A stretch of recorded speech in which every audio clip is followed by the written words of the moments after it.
Good evening. This 23rd regular meeting of the 74th term of the Baltimore City Council is now called to order. Tonight's invocation will be provided by the Reverend Dr. Ron Hankins from the Govans Presbyterian Church.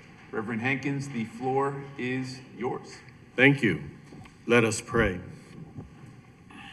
Creator God of us all, since its founding in the year 1729, the officers and residents of the town named after the second Baron of Baltimore, Cecilius Calvert, have gathered together regularly to discuss the issues and concerns of the city with an Irish name, meaning town of the big house, also known as Baltimore.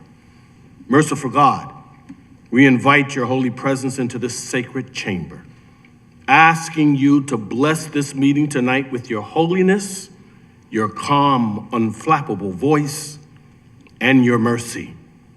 With your omnipotent grace, bless these lawmakers and these concerned citizens gathered here tonight, both physically and virtually, with a distinct intelligence to discern, with an acute listening ear to hear, a soft, malleable heart that cares not just about some, but about all of God's people. Let mellifluous words flow from our lips that will bring forth comfort to the ear and encouragement to the minds and to the residents of this great city.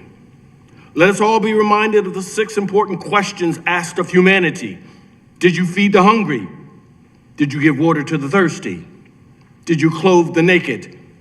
Did you visit the sick? Did you minister to the incarcerated? Did you care for the stranger in your midst? All-powerful and mighty God, let our discussions tonight speak and address the concerns of the friendless, the helpless, the hopeless, the homeless, and the powerless. Let our agenda tonight give hope to the brutalized, the demonized, the terrorized, the ostracized, and the traumatized. May your grace and healing cover all 14 council districts, from Fells Point to Federal Hill, to Bolton Hill to Butchers Hill, from Belvedere to Park Heights, from Roland Park to Patterson Park, to Mount Washington to Pimlico, to Cold Spring to Hanlon Park, Sandtown, Druid Heights, Harlem Park, Morgan Park, McElderry, Mondawmin, from Hamilton Hills to Walbrook Junction, and to all the incredible neighborhoods of our great city. Swing low in your sweet chariot once again and surprise us with the presence of your grace, and remind us that all things are possible if we trust in you and believe in one another as we lean on your everlasting arms. Finally, O God, God of our weary years, God of our silent tears, thou who has brought us thus far on the way, thou who has by thy might led us into the light, keep us forever on the path, we pray in your holy name. Amen. Amen. Thank you, Reverend. Councilmember Blanchard will now lead us in the Pledge of Allegiance. Councilman. I pledge allegiance to the flag of the United States of America and to the republic for which it stands, one nation, under God, indivisible, with liberty and justice for all. Thank you, Councilman Blanchard. The clerk will now call the roll of the members. Parker. Present. McCray. Dorsey. Yes. Conway. Present. Schleifer. Present. Middleton. Present. Torrance. Present. Gray. Present. Bullock. Present. Porter. Blanchard. Present. Jones. Present. Glover. Ramos. Here. Cohen. Aye. Mr. President, we have a quorum with Councilmember McCray absent. Thank you, Madam Clerk. We will now proceed with the adoption of the journals. Mr. President, the journals for the January 12th regular meeting are in members' inboxes in the desk documents folder. Without objection, the journals will be adopted. Hearing none, the journals are adopted. Bills signed by the mayor can be found on the meeting agenda. We now move on to one executive nomination. EA 26-0138, Dr. Catherine Hoops, member, Baltimore City Trauma-Informed Care Task Force. This nomination has been assigned to the Committee on Legislative Investigations. We now move on to bills being introduced. Madam Clerk, please read the first bill. City Council Bill 26-0144, Baltimore City Policies and Procedures, Safe Spaces and Communities, for the purpose of prohibiting a covered entity from discriminating against an individual based on actual or perceived immigration status, restricting a covered entity from coordinating with federal immigration officials under certain circumstances, requiring a covered entity to adhere to certain data governance standards, requiring a covered entity to adopt certain immigration action response plan, establishing policies and procedures for the Baltimore Police Department's interactions with federal immigration officials, defining certain terms, providing for a special effective date, and generally relating to a covered entity's interactions with federal immigration officials. Lead sponsor, Gray, Parker, Ramos. Co-sponsors, Dorsey, Conway, Middleton, Bullock, Porter, Blanchard, Jones, Glover, Cohen. Chair recognizes Councilmember Gray. Oh, I'll go first. Chair recognizes Councilmember Ramos. Thank you, Mr. President, and thank you, colleagues. I'm honored to work with Councilmember Parker and Councilmember Gray on this bill called the Safe Spaces and Communities Bill. Our bill codifies the existing executive orders and policies set out by our city and the Baltimore Police Department related to immigration enforcement. This legislation makes sure that BPD will not cooperate with ICE, as we've already been doing. We have not been cooperating with ICE. And our city agencies are well trained to have plans for if ICE enters our city-owned buildings and anywhere that receives city funding. The bill prohibits asking about status and sharing information, as well as banning any law enforcement partnership with ICE, including any potential city-owned detention center. ICE is already in Baltimore City. Children have come home from school and their parents are gone. Some children see their parents kidnapped right before their very eyes. One of my constituents has been in our great city, working, paying taxes, and being active in the community for over 44 years, and he's been detained. The harm that this federal administration is causing to our Latina and immigrant families is unacceptable. They are not just going after the worst of the worst. We don't want them here anyway. They are going after anyone with a foreign-sounding last name, an accent, or brown-looking skin. This is racial profiling. Our bill is also about getting ready. ICE is already here, kidnapping our residents. Our bill clarifies very strongly the role of BPD and of our city agencies, so there's no doubt about our role and commitment to protecting our communities, both at the public level as well as in every agency. This clarity is necessary given the possibility of ICE escalating. At one of our previous meetings, I detailed directly how important it is to me as Baltimore's first Hispanic elected official and still the only. Seeing our residents, my community, targeted in this fashion is appalling and deeply disturbing.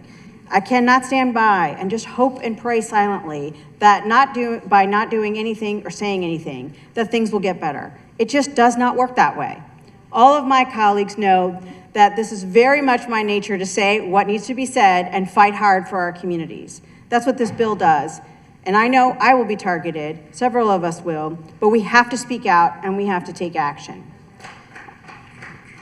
There are several things that Baltimore residents can do as well, as I explained in the meeting the other day. Getting properly trained is extremely important. Volunteering to help escort residents to court, their ICE check-ins, or working on bystander trainings as well is extremely important. We're going to need everybody involved in protecting our residents. Together, we can be prepared to address these unconstitutional actions and join the fight against ICE. Thank you very much, my colleagues, for their support, and I look forward to the hearing and eventual passage of this bill. Thank you, Mr. President. Thank you, Councilmember Ramos. Councilman Gray. Thank you, Council President. I rise because right now across this country and in this city, we're seeing federal law enforcement practices that are increasingly violent, secretive, and unaccountable. We're seeing families separated without explanation and communities left in fear and confusion. And what we do know that public safety does not come from terrorizing our communities. It comes from strong neighborhoods and trusted public institutions. One of the things I want to make abundantly clear is everyone on this council, or the majority of us on this council, come from some type of affected group. And we know that when we are complicit and quiet, that eventually it comes to our front door. So this is a call not only to this council, but for this entire city to stand up and stand up with our immigrant neighbors, stand up with our friends, stand up for our families, and to ensure that everyone is protected on this time. We have to be together as a city, because right now, we know that the increased enforcement and the illegal enforcement only leads to the abuse for everyone. And when I say that, I'm talking about racial profiling, I'm talking about anti-Black policing, anti-Latino surveillance, anti-Muslim targeting, criminalization of the poverty, and the long history of the state violence against marginalized people. And this bill is one to just codify a lot of the things that are in place, but more importantly, it is a signal to the federal administration that Baltimore City will not be used as an extension of this type of enforcement. So I ask for the support of all my colleagues, but more importantly, for this entire city to come behind these bills. So thank you. Thank you, Councilman Gray and Councilman Parker. Thank you, Mr. President. Thank you to my colleagues, all of our colleagues, especially Councilperson Ramos and Councilperson Gray, for your shared leadership here, and for all of you for the work that you're doing, and I see you doing every single day to protect your communities and your neighbors of all backgrounds here. I'll admit this, and I'm sure my colleagues have had this experience, some of you for more than just the year that I've had, but it's one of the hardest things to do is to sit with someone in the middle of a crisis, in the middle of a terrible situation, in the middle of a grave injustice, tearing apart their family and not being able to fix it, right? Not being able to solve that problem. It's not a 311 call. It's not a, oh, I know the person over at DPW who can make this problem go away. Okay.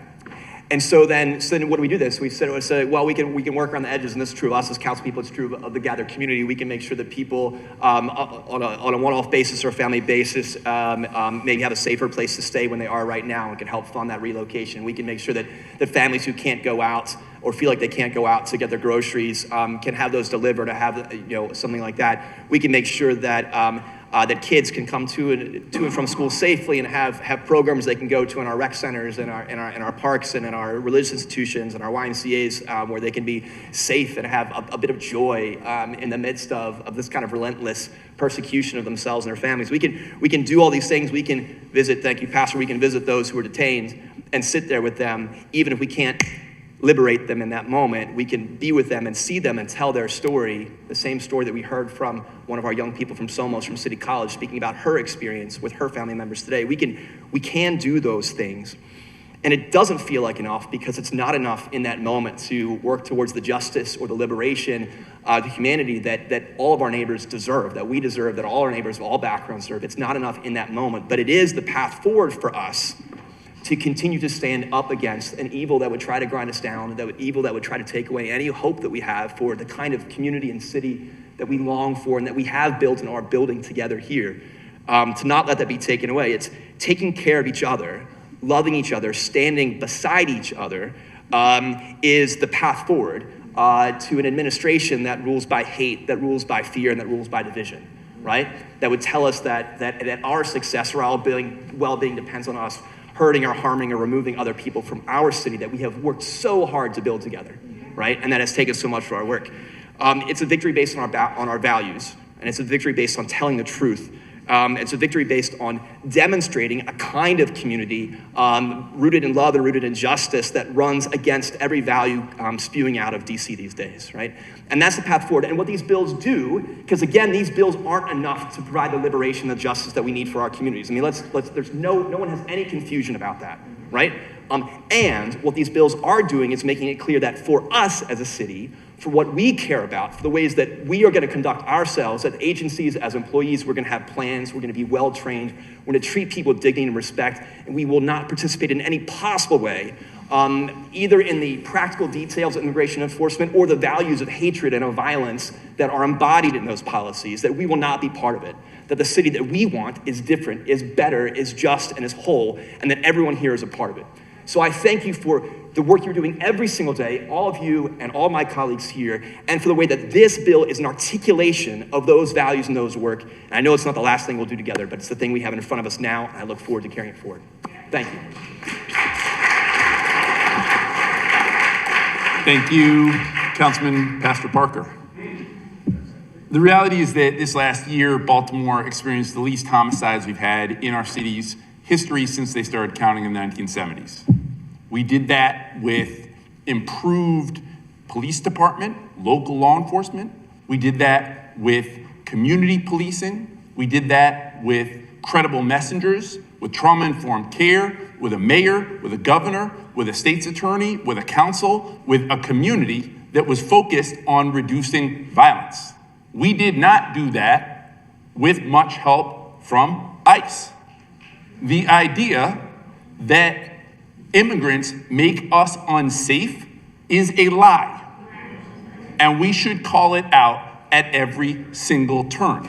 We know that in the city of Baltimore, immigrants add to our vitality, to our cultural richness, to our economic growth and development. We know that we are a welcoming city, and we have always been a welcoming city because that is Baltimore's values. And there comes a time, and we've had many conversations among colleagues, with the administration, all of us, where at some point we have to decide, are we going to stand up or are we going to fold?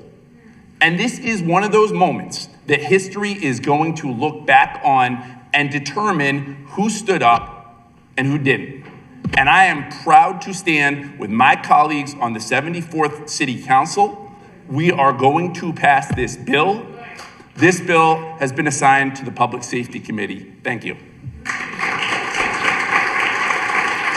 City Council Bill 26-0145, commercial vehicle parking, for the purpose of amending the definition of commercial vehicle, prohibiting commercial vehicles from standing, stopping, or parking on city streets under certain circumstances, defining a certain term, and generally relating to commercial vehicles in the city. Lead sponsor Dorsey, co-sponsors Parker, Middleton, Gray, Bullock, Blanchard, Porter, Glover, Ramos, Cohen. Madam Clerk, please add Councilman Torrance as co-sponsor on the previous bill. Councilman Dorsey. Thank you, Mr. President. This bill addresses sort of a gap in the definition of what is a commercial vehicle to respond to what has come to me over and over and over again from constituents in many different neighborhoods about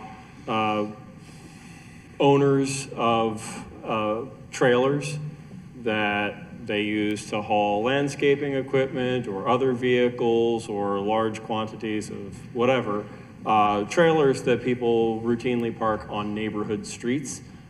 These are not trailers that people are just using to just drive around to get to and from wherever their office is or their job is. These are commercial vehicles. They are used for commercial purposes, so intrinsically. And the code right now says that they are defined as such as long as they are hitched to nothing, but I can have them on the street all that I want, just like any other vehicle, as long as I hitch them to some other vehicle, and I'm not sure what happens that's magical that makes it not a commercial vehicle by hitching it to another vehicle. But this addresses that, and in the process also, kind of while we're looking at this section of the code, cleans up a bunch of imprecise language around other aspects of defining commercial vehicles and how enforcement takes place and what is prohibited as forms of parking. So thank you everybody for co-sponsoring this. Thank you, Councilman Dorsey. This bill has, I'm sorry, Councilman Conway, please add as co-sponsor. This bill has been assigned to the Land Use and Transportation Committee. City Council Bill 26-0146, business licensing, used tire dealers. For the purpose of requiring a certain person to obtain a used tire dealer license, establishing operational requirements and a certain fee, defining certain terms and generally relating to the sale of used tires. Lead sponsor Dorsey, co-sponsors Middleton, Bullock, Porter, Blanchard, Glover, Ramos, Cohen. Chair recognizes Councilmember Dorsey. Thank you, Mr. President. Last year, the city enacted an ordinance, Council Bill 25-0001, to establish a Department of Consumer Protection and Business Licensing. And prior to which, the city did not have particularly good, solid ground to create new business licensing forms, just because we didn't have a central professionalized agency to actually administer business licensing.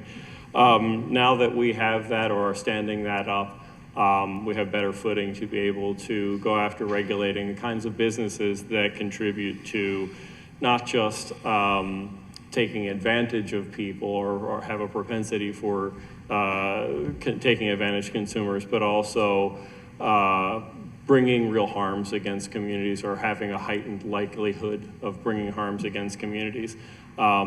This bill for me is rooted in the general sense that, like, when you find 100 or 200 or 300 tires dumped in a park, dumped in an alley, dumped on the property of an abandoned home, a vacant home, that didn't get there one at a time or two at a time or by a random smattering of people collecting 4 or 5 tires and then bringing them there over and over again. That's somebody who makes their business collecting large quantities of tires and then doesn't dispose of them the way that the state requires them to. We don't have a good way of regulating them in a kind of consolidated, centralized way, despite the fact that there are state law, fire code law, zoning code law, and consumer protection law that prohibit what commonly occurs at used tire businesses in this city. And I think it behooves us to just have a better hold on this kind of business that ends up being the source of a really insidious form of dumping that occurs pretty commonly. And that there is often a lot of trouble that occurs at those, or community bristling at the site of those businesses in many communities around the city in general. So again, thank you to all who have co-sponsored this bill. Thank you, Councilman Dorsey. This bill has been assigned to the Housing and Economic Development Committee. City Council Bill 26-0147, Landmark List, St. Peter Cemetery. For the purpose of designating St. Peter Cemetery, 2310 Lawrence Street and 1301 Moreland Avenue as a historical landmark, exterior, and providing for a special effective date. Lead sponsor Bullock, co-sponsors Parker and Glover. Chair recognizes Councilmember Bullock. Thank you, Mr. President and colleagues. As most of you are aware, Baltimore has a significantly large Catholic population.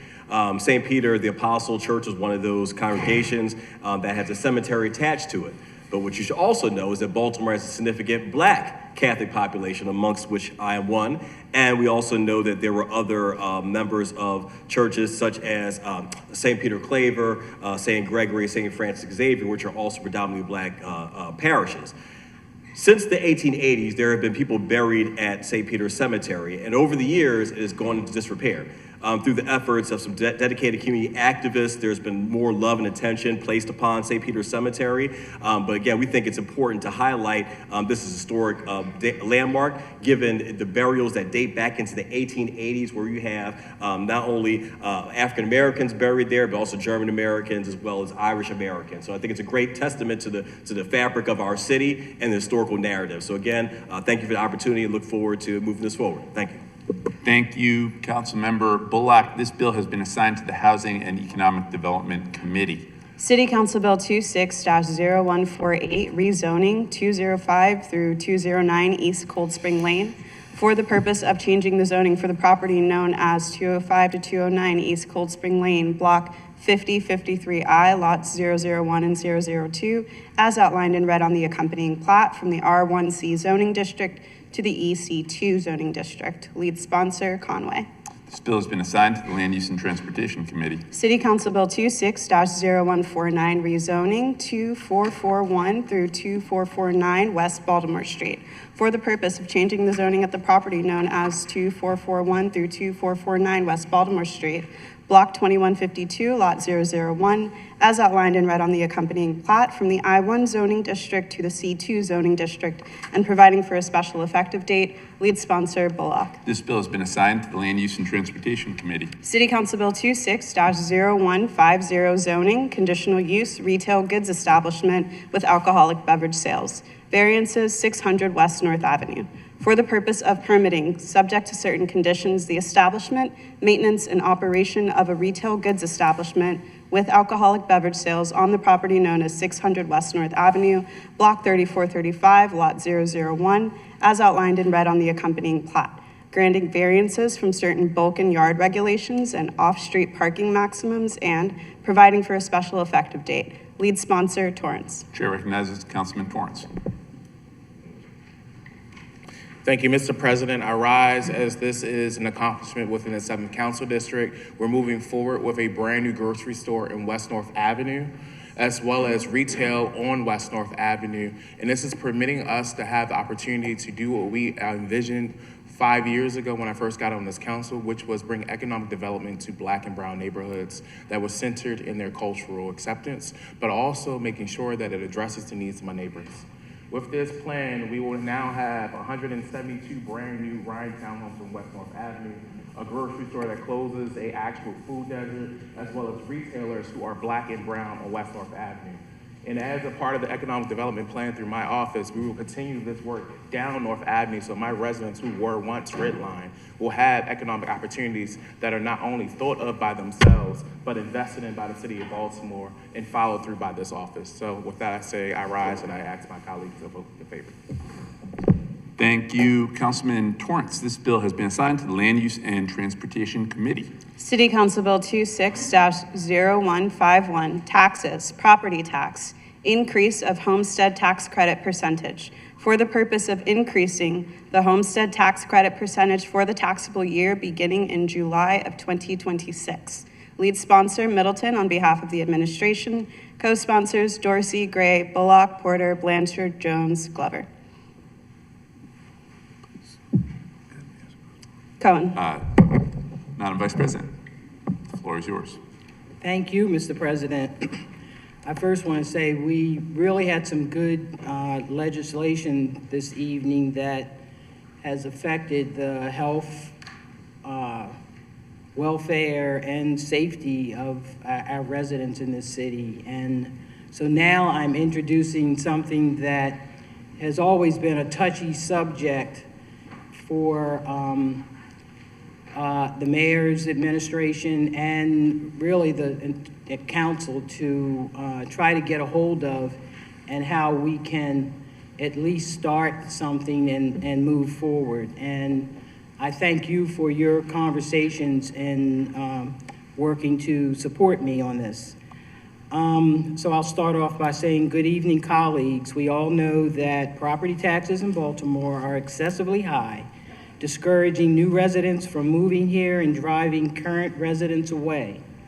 This is why I'm proud to partner with Mayor Scott on this property tax relief strategy to make Baltimore more affordable. In my 19 years on the City Council, this is the first coordinated effort we have had to reduce property taxes below $2. This responsive proposal provides tax relief without affecting essential city services, and we need our city services, especially with this recent snow ice storm that we had, or increasing taxes for our residents. As part of this strategy, I am sponsoring City Council Bill 26-0151 to modernize the outdated homestead tax credit by raising the cap from 4% to 6%, the current cap unchanged since the 1990s, is significantly lower than those in other jurisdictions like Montgomery County and some other counties, that Prince George's County, that went straight up to the 10%. Adjusting this cap will generate enough revenue to start decreasing property taxes. It won't happen all at once, but it is an effort to start that. This bill, along with this strategy, will finally allow the city to bring residents' property tax rates below $2, the lowest in 50 years. To my colleagues, we are taking the right steps at the right moment with the right leadership and for the right reasons. Our residents deserve this relief, and we can provide it. I urge you to support this historic initiative and expect a unanimous vote in favor of this bill. I gave you earlier a printout sheet that had points on it.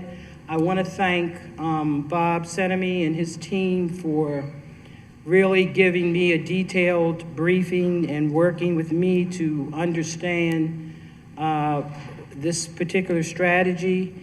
And also want to thank Tylor Shanella from the legislative office that really worked and also spoke with many of you. And on that note, the Finance Department, if they haven't already started with you, they are there to do a detailed briefing individually at the request of our council president.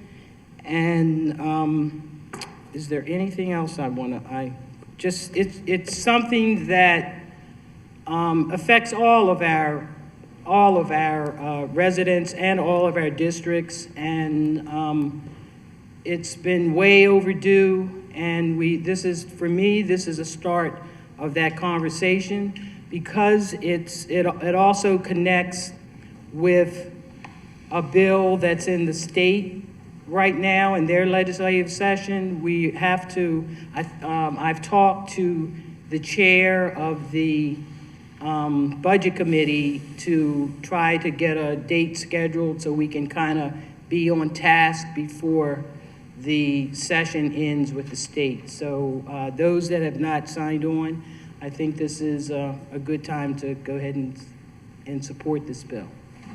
Thank you, Madam Vice President. Please add Councilmember McCray as co-sponsor, as well as Councilman Torrance and Parker as co-sponsors. Also, we know that Baltimore's tax rate makes us highly uncompetitive with other jurisdictions. When folks decide where to start a business, whether to buy a home, whether to live in our city, one of the factors that they look at is property taxes. It is critically important that we as a city are doing everything within our power to lower the effective property tax rate. I deeply appreciate the Vice President's leadership, Mayor Scott and their team for again taking the lead on this effort. It is going to be critically important that we as a council analyze this bill and all of the bills that come after it to make sure we are protecting our legacy homeowners and renters as well, to make sure that we are doing this in a way that truly addresses the property tax rate and gets us to competitiveness with the surrounding jurisdictions. And again, want to thank the Vice President for her leadership. This bill has been assigned to the Budget and Appropriations Committee. We will now move on to resolution of the City Council being introduced. Madam Clerk. City Council Resolution 26-0046R, request for state action, enact immigration and customs enforcement response legislation for the purpose of calling on the Maryland General Assembly to pass and the governor to sign legislation prohibiting law enforcement from using face coverings and legislation prohibiting specified government entities from entering into an immigration enforcement agreement, and affirming the city's commitment to the humane treatment of immigrant communities and the sanctity of our civil rights. Lead sponsors are Ramos, Parker, and Gray. Co-sponsors Conway, Schleifer, Bullock, Porter, Blanchard, Jones, Glover, Cohen. Chair recognizes Madam Clerk, please add Councilmember Dorsey as co-sponsor, as well as Council Vice President Middleton and Councilmember McCray. 26-0144. Yes, Councilmember McCray. Chair recognizes Councilmember Ramos. Thank you, Mr. President, and thank you, colleagues. This is a request for immediate adoption for a request for state action to encourage the General Assembly to pass two bills. One is to ban face masks from law enforcement, and the other is to make sure that we're ending 287G agreements, which are those agreements between law enforcement and ICE currently. The one of them has already gone through, the other one is making its way, but it's really important to us to make sure that the City Council is on record in supporting these bills. This is another step in the way that we can protect our immigrant community, our neighbors, particularly around making sure that, you know, these agents do not wear these masks, or any law enforcement wearing those face masks. And while we do not have a 287G agreement here in Baltimore City, we wanted to show our support for the efforts around the state to make sure to ban their 287G agreements. And I'll yield to my colleagues before making a motion. Okay. Councilmembers. Mr. President, I move to suspend the rules for immediate adoption. Rules 3-7 for immediate Rule adoption. 3-7 for immediate adoption. Without objection, the rule will be suspended. The rule is suspended. Mr. President, I move for immediate adoption. Before we vote, is there any debate or discussion on this resolution? Hearing and seeing none, the clerk will call the roll. Parker? Yes. McCray? Yes. Dorsey? Yes. Conway? Aye. Schleifer? Aye. Middleton? Yes. Torrance? Yes. Gray? Aye. Bullock? Aye. Porter? Aye. Blanchard? Aye. Jones? Aye. Glover? Yes. Ramos? Yes. Cohen? Aye. The motion is approved. This resolution has been adopted.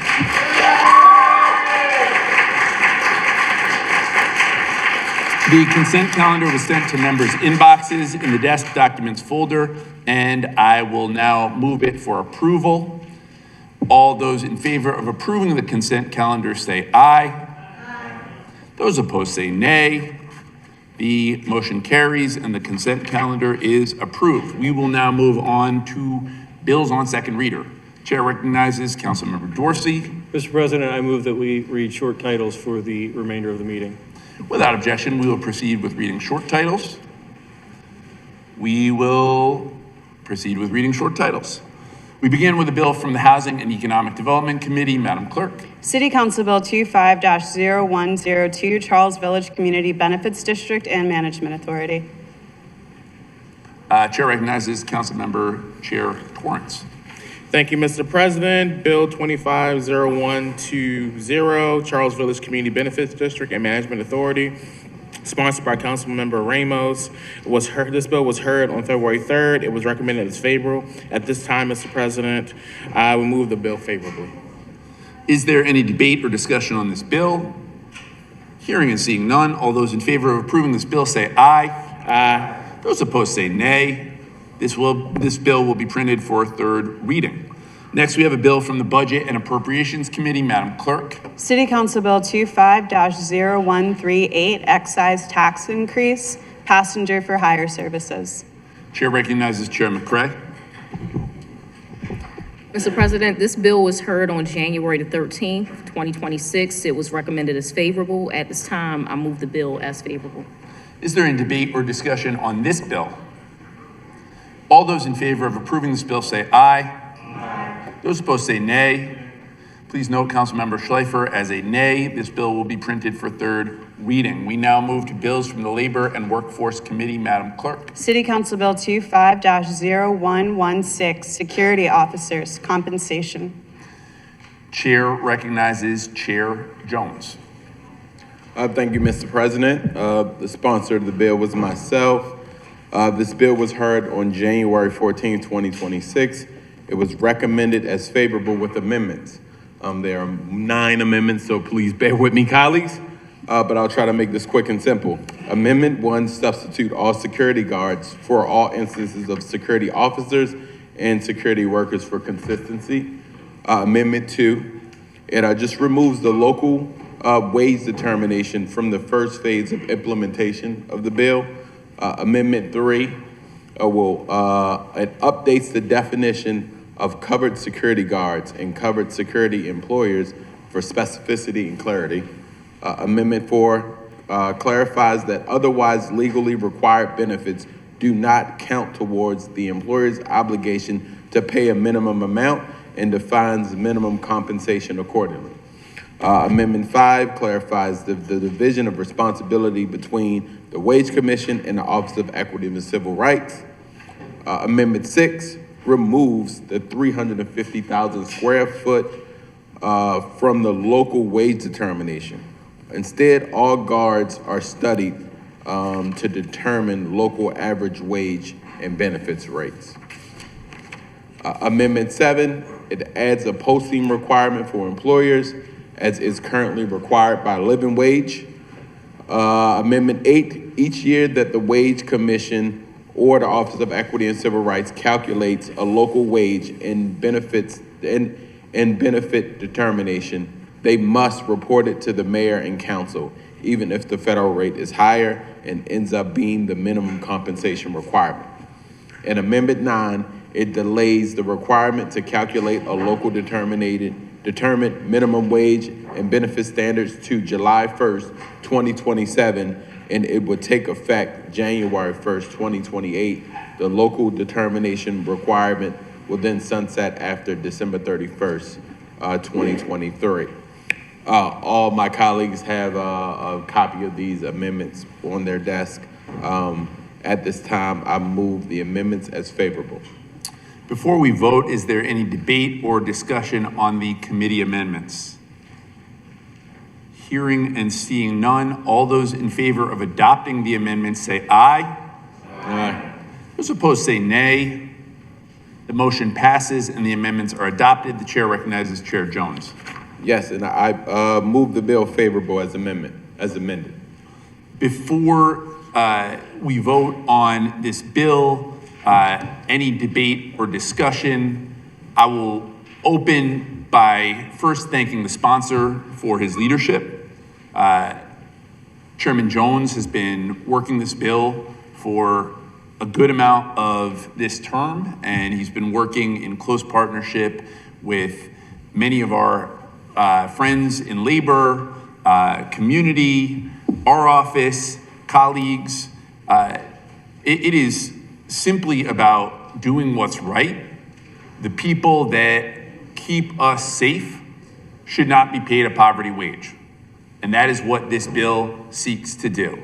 It says that security workers in the city of Baltimore, in this moment where we are several hundred police officers short, provide a real public safety value to the communities that we serve.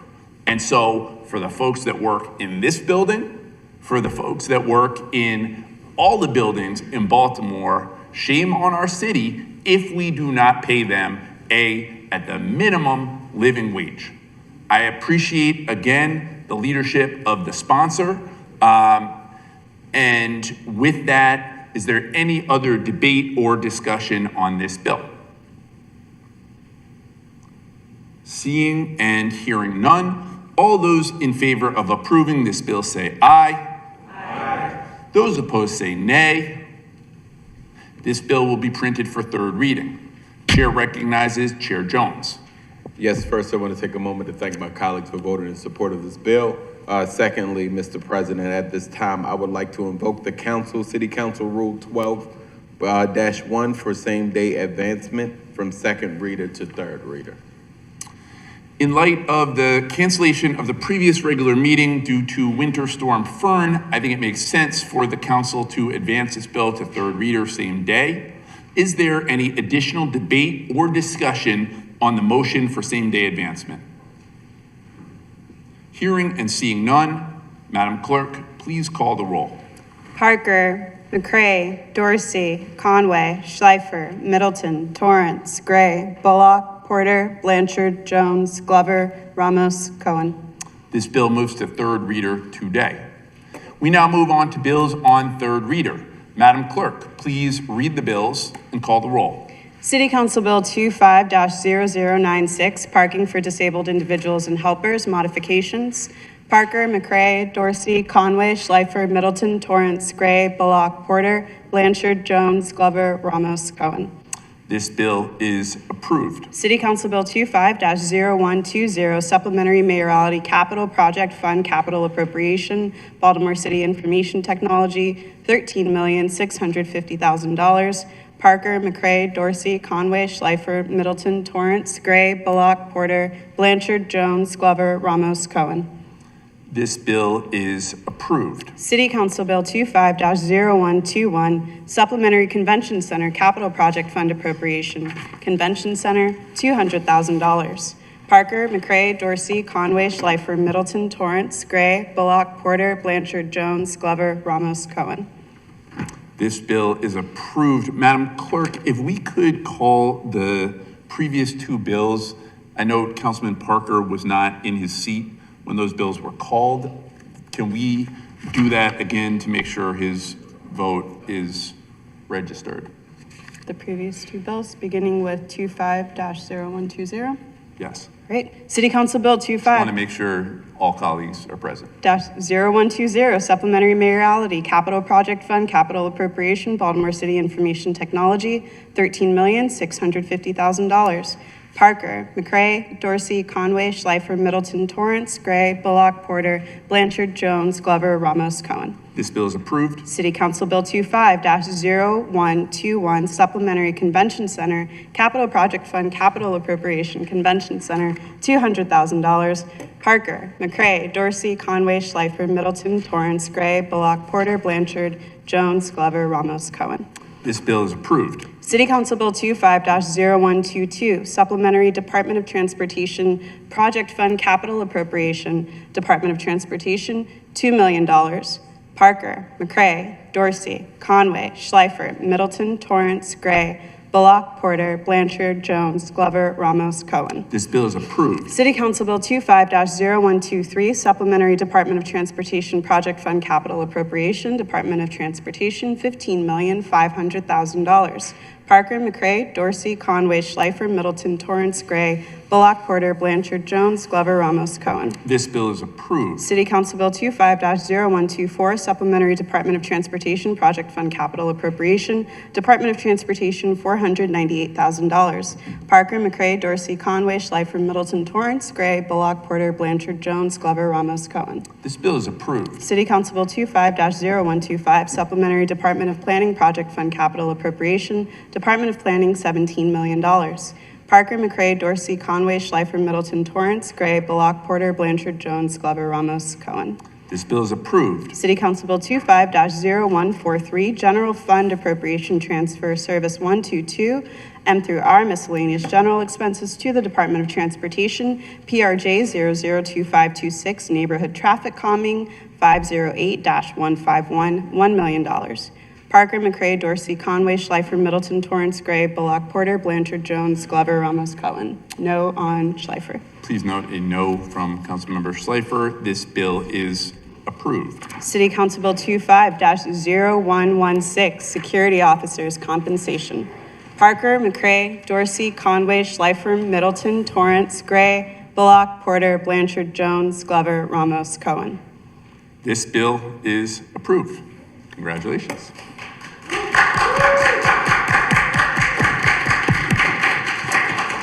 Colleagues, we also have a bill, City Council Bill 25-0056, which was returned from the mayor's desk for further consideration.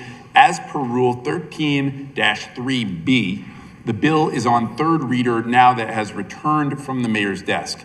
Chair recognizes Councilmember Dorsey. Thank you, members. I move to... Mike. Thank you, members. Mr. President, members, we have two versions of this bill in our bill file. We have the one that was that had a drafting error that we recalled back from the mayor's desk, and we have a corrected version of that. I move that we substitute the corrected version for the errant version. All those in favor of substituting the correct version of this bill say aye. Aye. Those opposed say nay. The correctly amended text of the bill has been substituted. Madam Clerk, please read the bill and call the roll. City Council Bill 25-0056, zoning, conditional use, parking lot, principal use, variances, 702 Mirror Street. Parker, McCray, Dorsey, Conway, Schleifer, Middleton, Torrance, Gray, Bullock, Porter, Blanchard, Jones, Glover, Ramos, Cohen. This bill is approved. Before moving on to committee announcements, the chair recognizes Councilmember Blanchard. Thank you, Mr. Chair. Colleagues, you'll remember at the beginning of the term, I introduced legislation which was rushed but ended up being successful to reestablish the Midtown Community Benefits District. We originally introduced 25-0004. Due to some feedback from law, we had to reintroduce the bill as 25-0019. So 0004 is, no longer needed and is just floating out in the ether. So accordingly, I move to withdraw City Council Bill 25-0004. Thank you, Councilmember Blanchard. Without objection, the bill will be withdrawn. City Council Bill 25-0004 has been withdrawn. We now move on to committee announcements. Chairs, when you hear your committee, please proceed with your committee announcements. Budget and Appropriations, Chair McCray.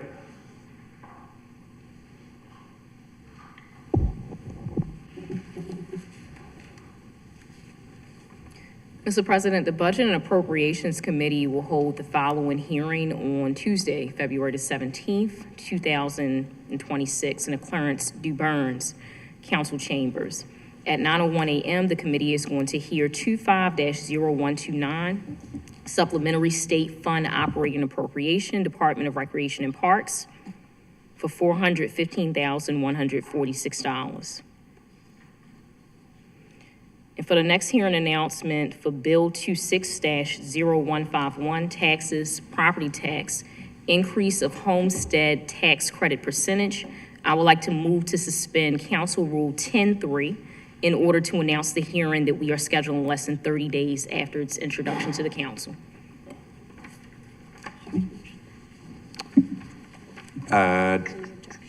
Any objection to this motion? Hearing and seeing none, the rule is waived.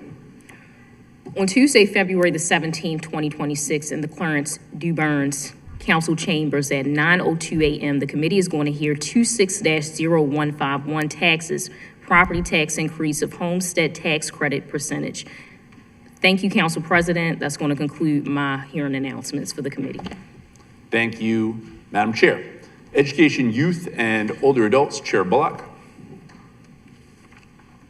Thank you, Mr. President. One announcement and one rescheduling. First, for February 19th at 12:30 p.m. here in Council Chambers, we'll be having informational hearing for 25-0043R, process of permanent school closures. And again, that's Thursday, February 19th at 12:30 p.m.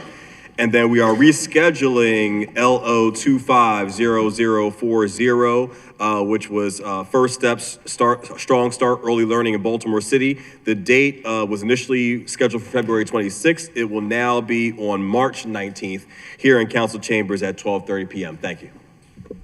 Thank you, Mr. Chair. Housing and Economic Development, Chair Torrance. No announcements.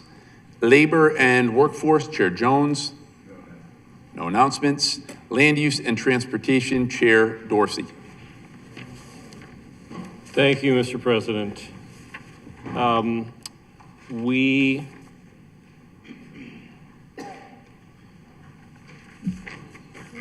these backwards. We are rescheduling, a memo went out. I had scheduled 25-0114 zoning uses smoke shop. That was originally scheduled to be heard this week.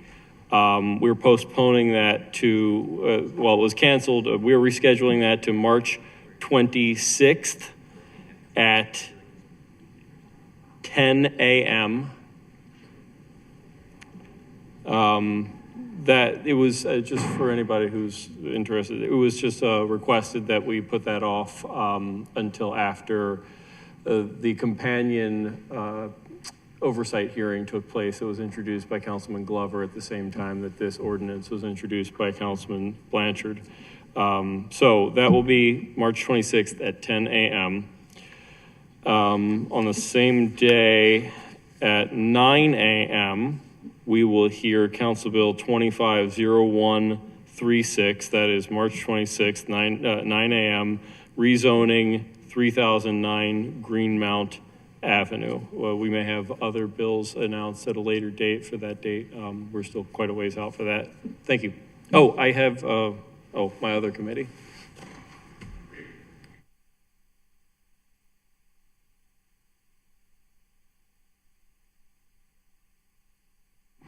Thank you, Mr. President. The Public Health and Environment Committee will reconvene hearings on the following legislative oversights. LO 25-0017, Zero Waste, to be held on Wednesday, February 25th, beginning at 10 a.m. Number 2, LO 25-0007, Behavioral Health, to be held on Wednesday, April 1st, 2026, beginning at 10 a.m. LO 25-0021, a follow-up to the city's response to the opioid crisis, to be held on Wednesday, April 15th, 2026 at 10 a.m. And also LO 25-0017, another follow-up to Zero Waste, to be held on May 13th, 2026 at 10 a.m. And then lastly, another oversight for opioid restitution funds, to be held on Wednesday, June 24th, beginning at 10 a.m. Thank you, Mr. President. Thank you, Madam Chair. Public Safety, Chair Conway. Charter Review, Chair Dorsey. Thank you, Mr. President. We announced a number of public outreach sessions at different locations throughout the city, one of which was to be held at Coppin on March 5th. That is being rescheduled to March 25th at 6 p.m. Coppin State University. The Charter Review Committee will hold one of several public outreach meetings. Thank you, and again, would encourage as many colleagues as possible to attend as many of those listening sessions as possible. Again, our charter is the people's document, and the more public participation we can get, the more we can engage, the stronger this endeavor is going to be. I am going to go back to Chair Schleifer for the Legislative Investigations Committee. Thank you, Mr. President. Making sure we get the right bill number.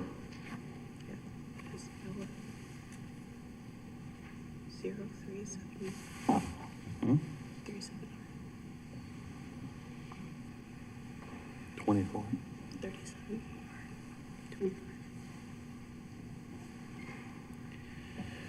All right, the Legislative Investigations Committee will hold a hearing on March 12th at 5:30 p.m. on LO 25-37R regarding smoke shops. Thank you so much.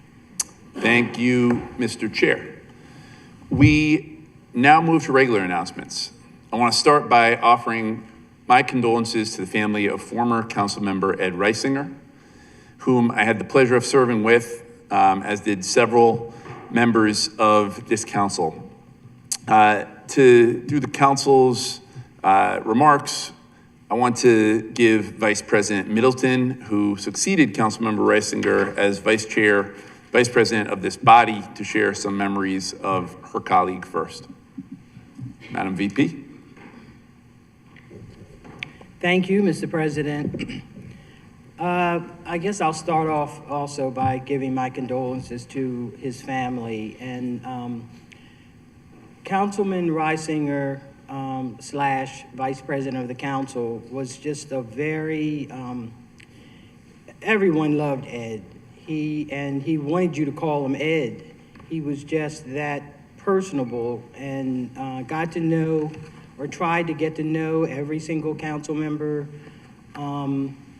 For a while, he was also a bar owner in his neighborhood, so he was very in tune to what was going on in his community. He eventually sold his bar, but he was the one that really pushed me to become the vice president of the council. We just had several conversations, and he was that kind of person with several of the members where he would just bring out the best in that person.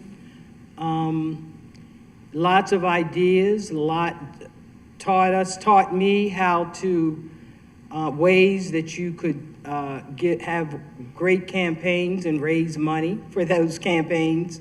I mean, he was just all around a very good council member, and he loved the city dearly.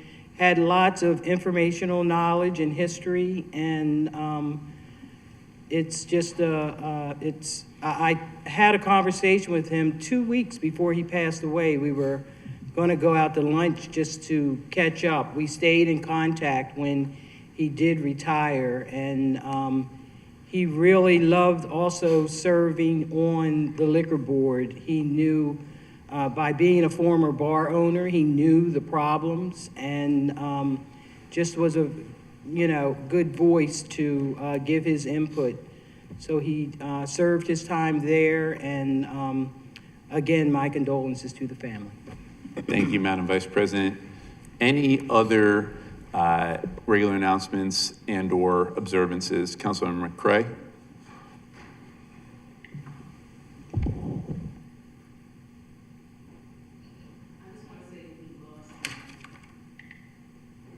Thank you. I just want to say that we lost a giant, someone who took the time to mentor a young Black woman when she came on to the council, especially with my first bill regarding tax sales. I remember when a lot of folks said, yeah, you're not going to get that through, and I laughed at them and I said, watch me.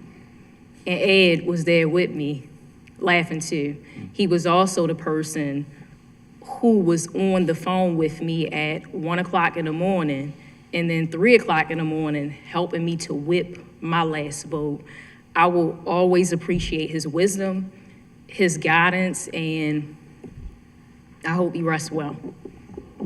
Thank you, Councilmember McCray. Councilman Dorsey.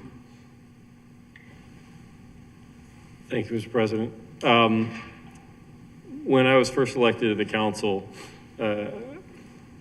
I started meeting with Council President Young as I was incoming, and we talked about what committees I wanted to be on, and I had to have several conversations with him saying I really want to be on the Land Use and Transportation Committee, where he gave me a flat no, like just no, not happening. And I just kept pressing, like, this is the most important thing to me. I will do anything else that I'm asked to do, but to serve, but this is the most important thing to me. And I was very thankful and fortunate when he came around on that and put me on the committee. And Ed was the chair of that committee.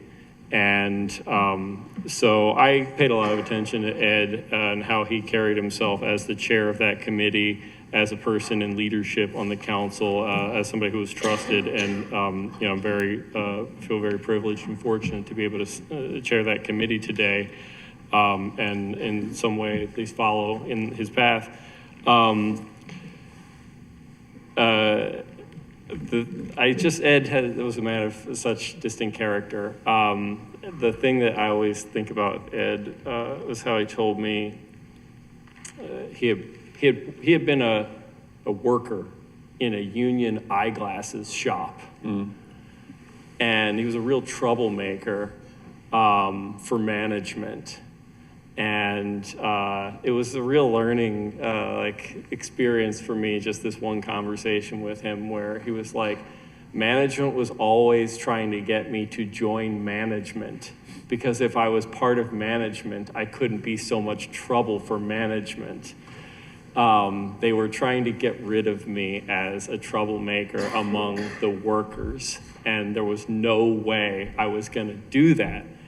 And they just kept hammering at him and hammering at him and hammering at him until eventually he did, and then just kept making trouble for management once he was in management. And I just feel like that's Ed in a leadership position on the council as well. Ed held his ground on anything, and was just a guy I was just really fortunate to have gotten the opportunity to know. Yes, sir. Thank you, Councilman Dorsey. Councilman Bullock. Thank you, Mr. President. I was fortunate enough to know Ed Reisinger prior to being on the council. He was willing to sit and talk with me when I was just someone who was running and trying to get an idea about what council service was really like.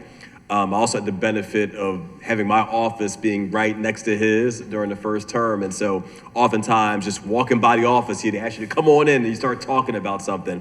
And always breaking things down in the simplest of terms, but also belied a deep knowledge of process and how things roll.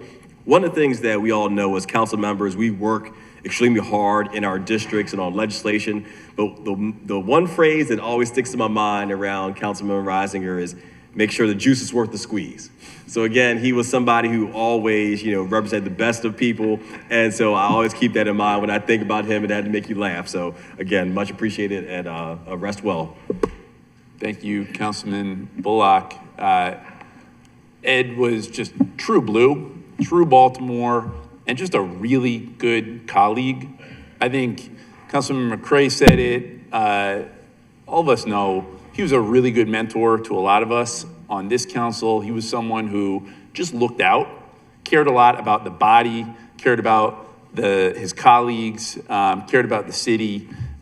So again, I think we truly lost a giant in Councilmember Ed Reisinger. I'll ask for a quick moment of silence for our former colleague, City Councilman Ed Reisinger.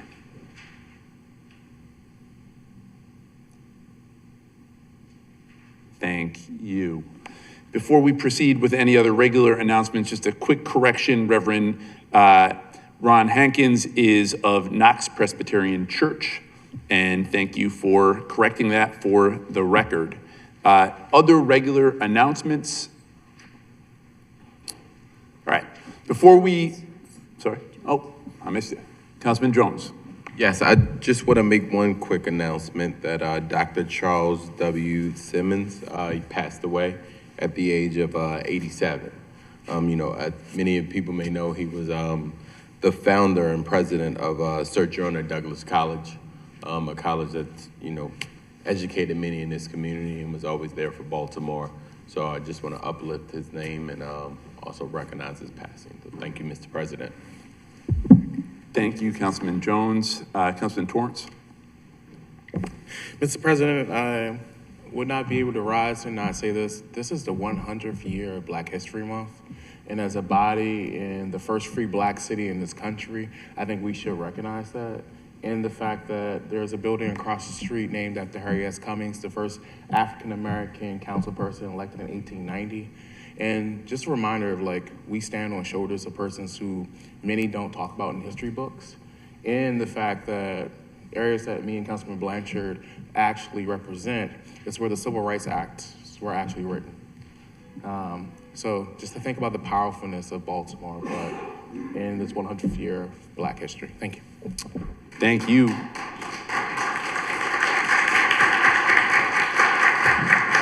Thank you, Councilman Torrance. Other regular announcements. Before we conclude with the district spotlight, we have a bit of housekeeping.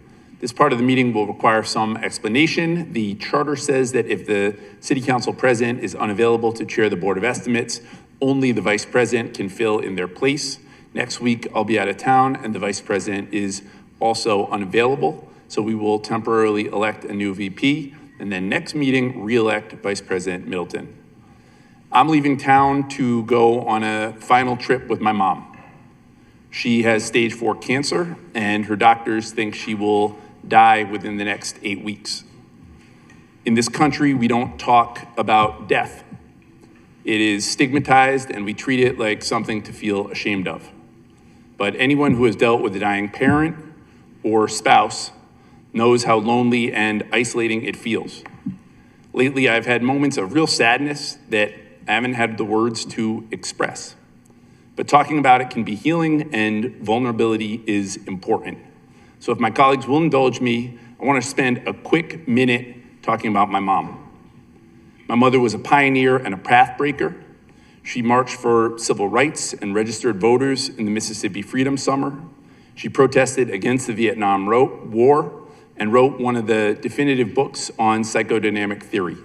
She taught at Smith College, School for Social Work, for 37 years and mentored countless students.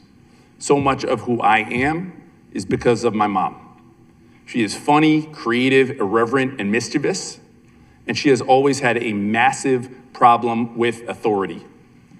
One time, she and a bunch of her fellow faculty at Smith got together to plan a coup and overthrow their dean. They were mad at the dean because who knows why. After the meeting, my mom sent out an email detailing their battle plan and how they would remove the dean. Except that she actually accidentally sent the email to the entire Smith faculty, including her dean. Thank God for tenure, or my mom would have been fired. My mother was never technologically savvy. This is a reminder to spend every moment you can with the people you love, and don't forget to tell them how much you love them.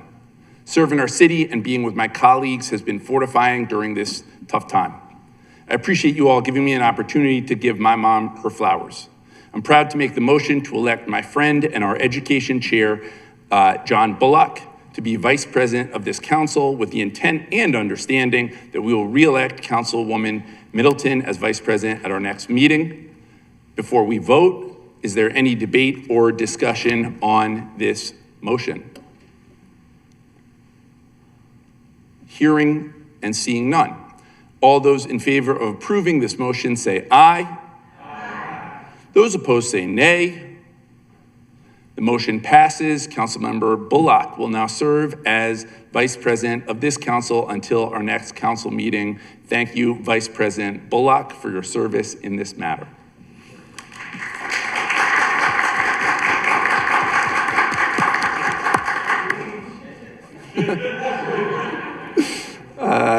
Thank you, good doctor. Tonight's district spotlight comes from Councilmember Conway of the 4th District. Councilmember, the floor is yours. Was I supposed to do one today? I'm kidding. Don't do me like that. Appreciate you, Mr. President, and appreciate the opportunity to talk about some of the work that we've been doing in the 4th District.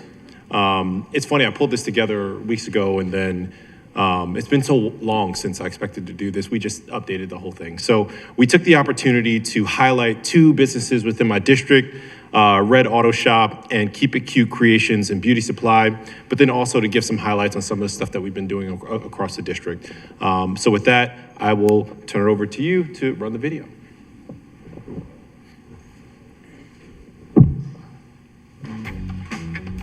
Jarvis, bring it over, Sam.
So I'll note the reason why you're seeing the bathroom is not because anybody should ever go in there, but both of these you can keep it going.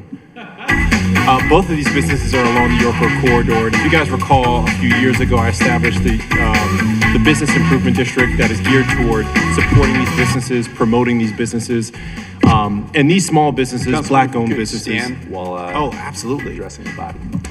These small-owned businesses, these Black-owned businesses are so important to our community. I've taken my car there a number of times. I don't have reason to go to the hair shop, but you guys can probably figure out why. But they are so important to the fabric of our communities and serving our residents, making sure that we have their needs available to them. So just wanted to make sure that we highlighted them and appreciated them for all the great work that they do.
Thank you. I hope that was just a small window into some of the work we've been doing in the district. And if you guys see me back with hair, you know where I got it. So appreciate you. Thank you, Mr. President.